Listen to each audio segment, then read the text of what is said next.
কাউকে ভুলতে চাইলে যা যা করবেন। কখনো কখনো এমন হয় কাউকে ভুলতে চাইছেন কিন্তু কিছুতেই তার স্মৃতি মাথা থেকে যাচ্ছে না। আজ আমি ঠিক এই বিষয়টা নিয়ে কথা বলছি। নাম্বার 1, নিজের মানসিক অবস্থাকে গুরুত্ব দিন। প্রথমেই একটা কথা পরিষ্কার করে নিন, যদি আপনার কষ্ট একদম বেশি হয়, যদি আপনি বুঝতে পারেন যে আপনি একদম ভেঙে পড়ছেন, তাহলে দেরি না করে কোনো প্রফেশনাল মানুষের সাহায্য নিন। আপনার নিজের মন আপনাকে ভালো রাখা এটা দুর্বলতা নয়, এটা আপনার দায়িত্ব। নাম্বার 2, যে স্মৃতি আপনাকে সবসময় কষ্ট দেয় সেই মানুষটা কখনোই সঠিক ছিল না। একটু ভেবে দেখেন, ভালো মানুষ কখনোই খারাপ স্মৃতি হয়ে আসে না।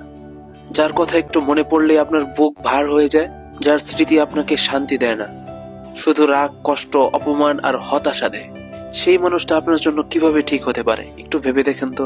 ভালো মানুষ হলে তার কথা মনে পড়লে মন হালকা হতো, মনে শান্তি আসতো। কিন্তু যদি সব স্মৃতি নেগেটিভ দেখেন তাহলে সমস্যাটা আপনার নয়। নাম্বার 3, নিজের আবেগকে কখনোই প্রশ্রয় দিবেন না, উস্কে দিবেন না। আপনি তো এমনি কষ্টে আছেন, আবার ছেক খাওয়া গান শুনছেন, কষ্টের গান শুনছেন, পুরনো সেই গান অথবা সেই মুভি দেখছেন, যার কারণে আপনি সেসব স্মৃতির মাঝে আরো বেশি ডুবে যান, আর আপনি সেখান থেকে কখনোই আর বেরোতে পারেন না। নাম্বার 4, যেমন ভাববেন ঠিক তেমনই হয়ে উঠবেন।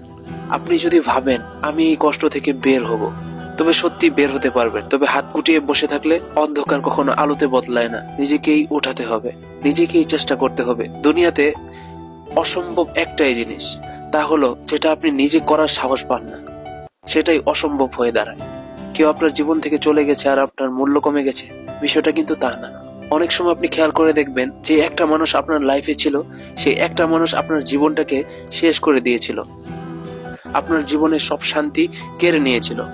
আল্লাহ আপনাকে চেয়েছেন শান্তি দেওয়ার জন্য, তার জন্য তাকে আপনার থেকে সরিয়ে দিয়েছেন। আল্লাহ আপনাকে বাঁচিয়েছেন, তাই নিজেকে দোষ দিবেন না, নিজেকে বাঁচান। কারণ যে নিজেকে বাঁচাতে শেখে সে একদিন সব স্মৃতি পেরিয়ে ঠিকই সামনে এগিয়ে যায়।